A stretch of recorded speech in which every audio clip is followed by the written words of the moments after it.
ত্রয়োদশ জাতীয় সংসদ নির্বাচন সামনে রেখে ব্যস্ত সময় পার করছে নির্বাচন কমিশন। নির্বাচনকে ঘিরে নানা প্রস্তুতির পাশাপাশি দেশ জুড়ে চলছে আঞ্চলিক নির্বাচন কর্মকর্তাদের সঙ্গে মত বিনিময় সভা।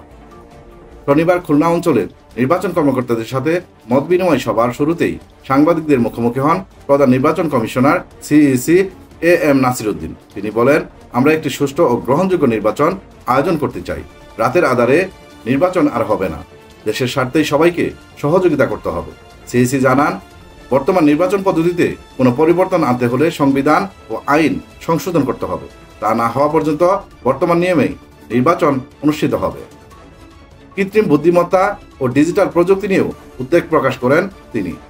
বলেন, এই প্রযুক্তির মাধ্যমে এখন মানুষের কণ্ঠস্বর ও মুখাবয়ব হুবহু নকল করে মিথ্যা তথ্য ছড়ানো সম্ভব।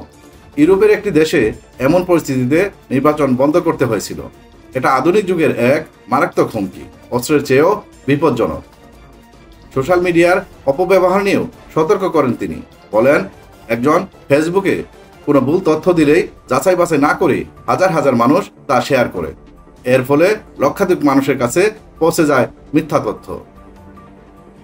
সিইসি আরও বলেন, নির্বাচন কমিশনের ওপর জনগণের আস্থা ফিরিয়ে আনাই এখন সবচেয়ে বড় চ্যালেঞ্জ।